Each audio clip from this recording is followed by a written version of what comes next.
Miriam Cole found the cabin on the same week she found out she had nowhere to live. Not coincidentally. The two things were connected in the specific way that her mother had apparently intended them to be connected, which was a connection that Miriam had not understood while her mother was alive and did not fully understand until she was standing in a lawyer's office on a Thursday afternoon in April, being told two things simultaneously. The first being the terms of her ex-husband's final legal maneuver regarding their shared assets, and the second being the contents of her mother's will. The ex-husband's name was Clifford. He was 75 years old and had been a property lawyer for 40 years, which meant he had spent 4 decades understanding exactly how assets could be organized and reorganized within a marriage in ways that were individually explicable and collectively designed to produce a specific outcome if the marriage ended.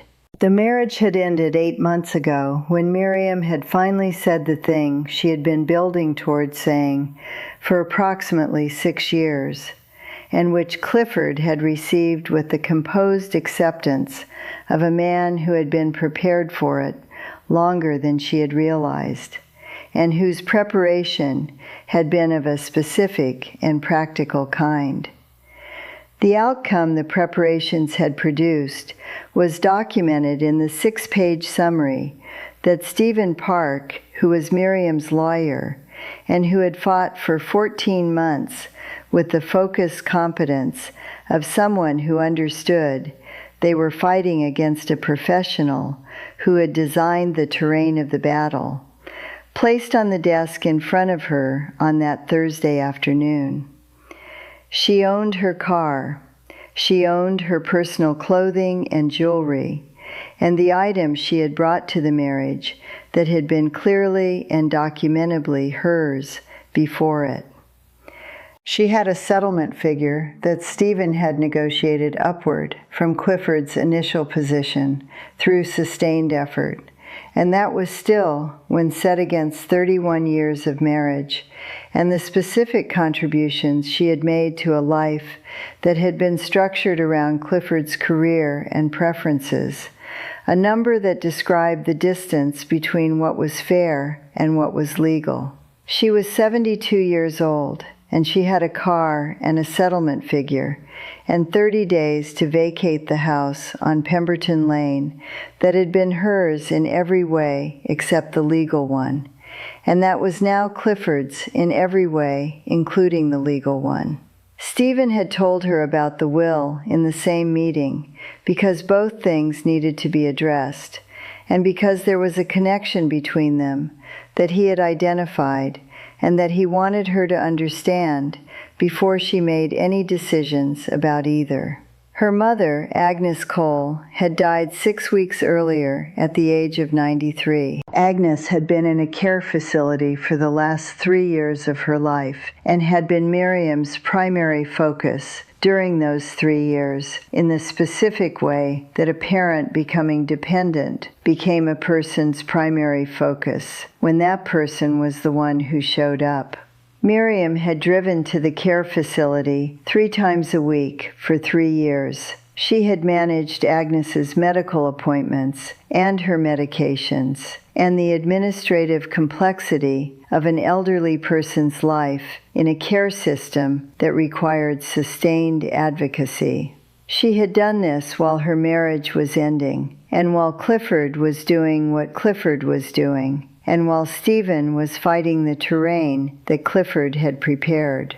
She had not thought about what Agnes's will said during those 3 years, because thinking about her mother's will had felt like thinking about her mother's death, which she had not been willing to do while her mother was still alive, and while the 3 times a week drives were still the rhythm of her life. Agnes had left a will that was simple in its structure and surprising in its content. The surprise was a property.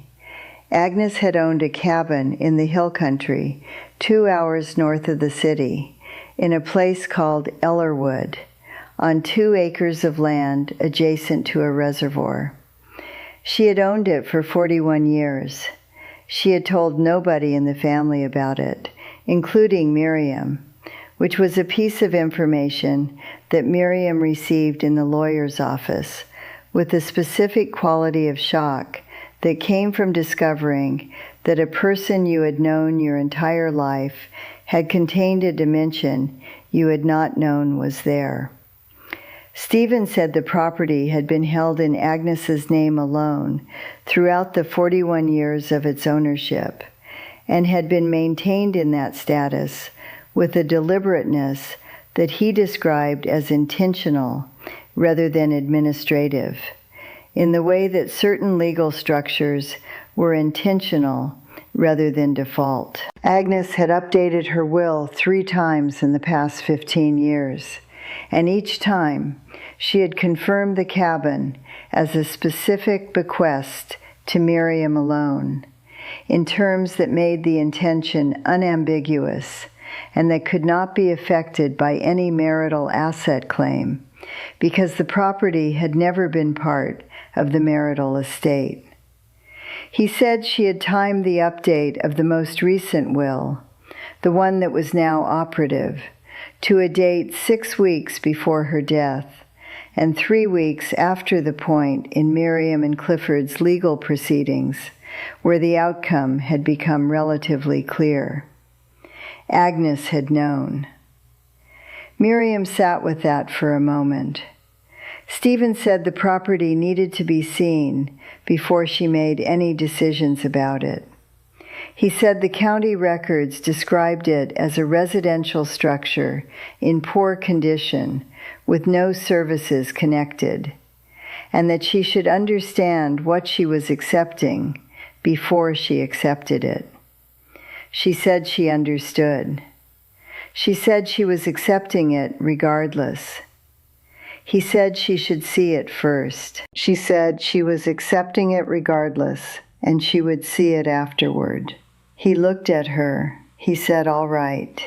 She signed what needed to be signed and drove to her sister Patricia's apartment, where she had been staying for 2 weeks since leaving Pemberton Lane early, because staying had become impossible, and because Patricia had the specific quality of sister that made the offer of a spare room feel like something other than charity. She sat in Patricia's kitchen and told her about the meeting. Patricia said nothing about Clifford, because Patricia had said everything there was to say about Clifford over the 8 months of the legal process, and had concluded that more was not necessary. She said, "What about the cabin?" Miriam said she was going to go and see it on Saturday. Patricia said she was coming. Miriam said she did not need to come. Patricia said she was coming. The drive to Ellerwood was 2 hours north, through landscape that changed character as the altitude increased. The flat agricultural land giving way to something more folded and less managed.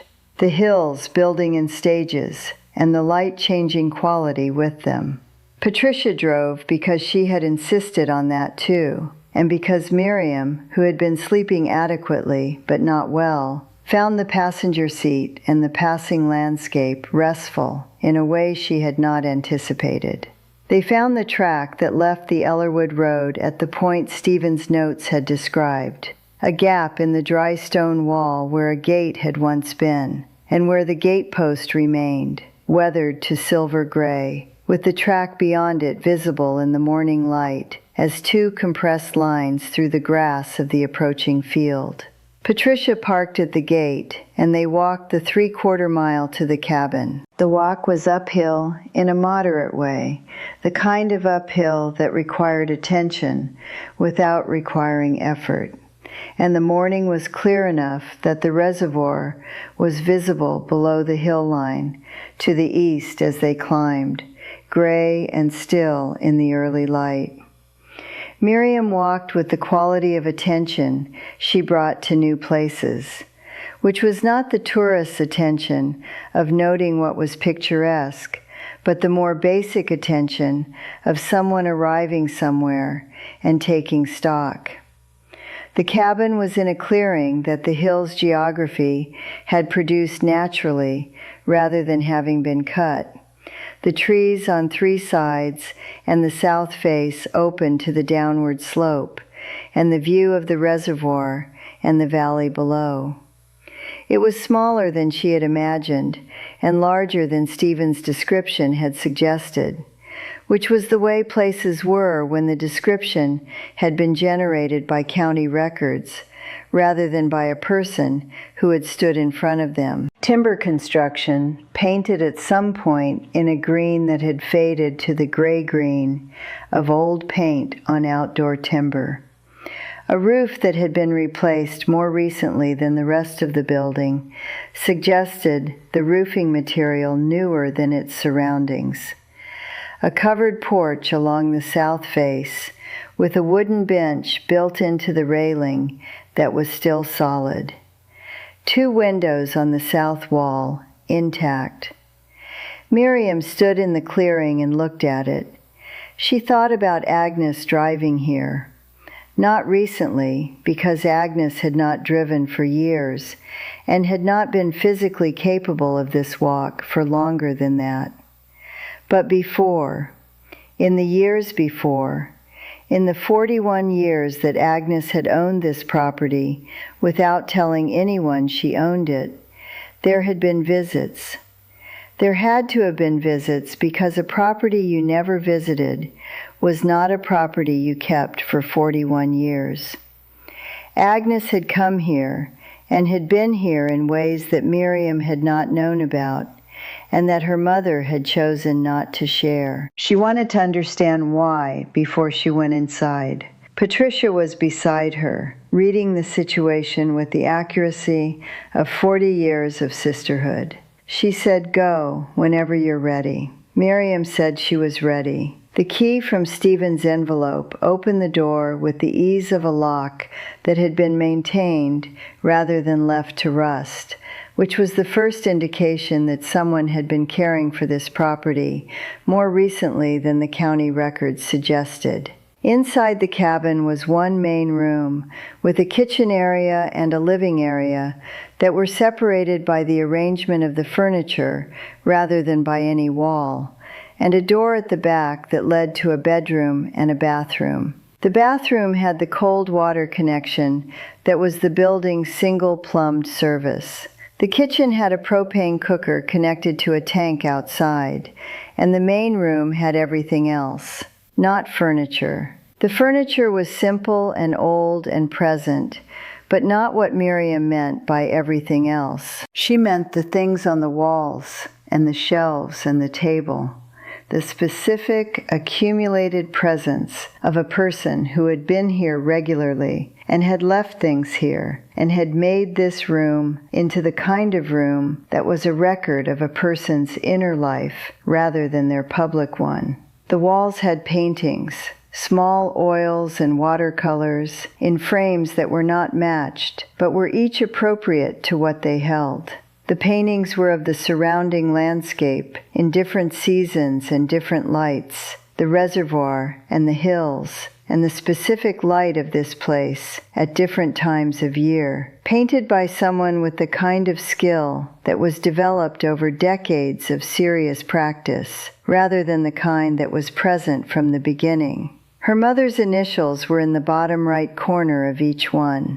Miriam stood in the middle of the room and looked at the paintings. She had known her mother had painted when she was younger. This was a piece of family knowledge that existed as a fact without detail, the way certain facts about parents existed. Agnes had painted when she was young and had stopped when the family had claimed her attention and time, and she had redirected both into the family, in the way that women of her generation redirected things when the family required them. She had not stopped. She had redirected here, to this cabin in the hills that nobody knew about, where she had been coming for 41 years, and had been painting the landscape around her, and keeping the paintings in a room that she had never shown anyone. On the shelf beside the kitchen were notebooks, a row of them, the composition kind, with dates on their spines spanning from 41 years ago to approximately 4 years before Agnes had moved to the care facility.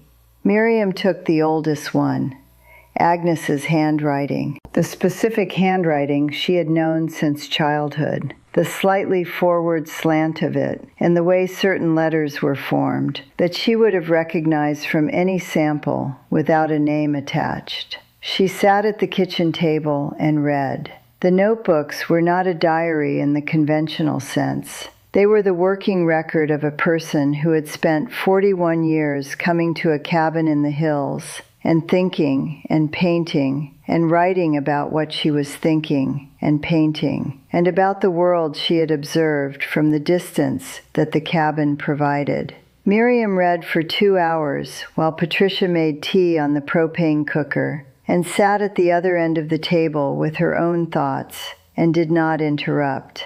The first notebook established things she had not known. Agnes had bought the cabin the year that Miriam had married Clifford, not in response to the marriage, as far as Miriam could tell from the first pages, but in the same year, which was a coincidence of timing that might have been coincidence and might have been something else. The specific something else of a mother who was watching a daughter make a choice and who was making a choice of her own simultaneously. Agnes had written about why she bought it. She had saved the money over a period of years from a part-time bookkeeping position she had held since the year her youngest child had started school. Money she had saved in a separate account she had maintained for this specific purpose. She had not told anyone about the account, or the saving, or the purpose, because the purpose had been clear to her, and she had believed that the clarity of her purpose did not require validation from anyone else, and that seeking validation would introduce the possibility of being talked out of it, which she had not been willing to risk. She had written that a woman needed a place that was entirely her own, and that was answerable to no one, and that existed separately from the structures of her daily life, no matter how much she valued those structures. She had written that this was not a rejection of her family or her life, but the specific condition under which she had been able to give to both of those things for 40 years without losing herself in the giving. She had written this in the first notebook 41 years ago, in the handwriting Miriam had known since childhood. Miriam put the notebook down. She looked at the paintings on the walls. She thought about Agnes driving here alone, coming to this clearing and unlocking this door, and sitting in this room and painting the reservoir and the hills and the light that changed over the seasons, and writing in these notebooks the things she had thought about and worked through. She thought about Agnes updating her will 3 times in 15 years, each time confirming the cabin as a bequest to Miriam alone. She thought about the timing of the final update, 6 weeks before Agnes's death, and 3 weeks after the point in Miriam's legal proceedings where the outcome had become clear. Agnes had known, not the specific details perhaps, but the shape of things, the way certain marriages were shaped, and what the shape meant for the people inside them. Agnes had watched for 31 years and had understood something, and had spent 41 years building a response to what she understood, a response she had not been able to deliver directly, but that she had delivered in the only way that was available to her, which was through a property deed and a solicitor's envelope, and a will that had been updated at the right moment. She had given Miriam the place that a woman needed. Patricia said from the other end of the table that the paintings were extraordinary. Miriam said she knew. Patricia said she had not known their mother could paint like that. Miriam said she had not known either.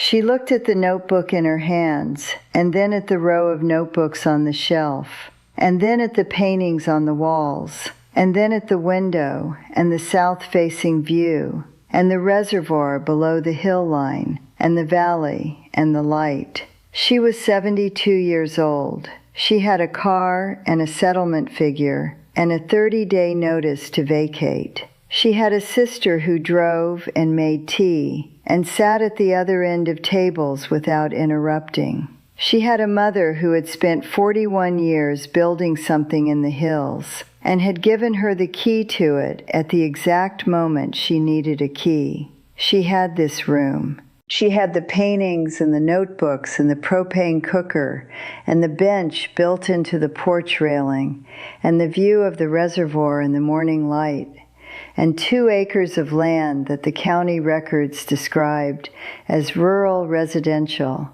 and that her mother had described in the first notebook in the first year as exactly what a woman needed when she needed to be somewhere that was entirely her own.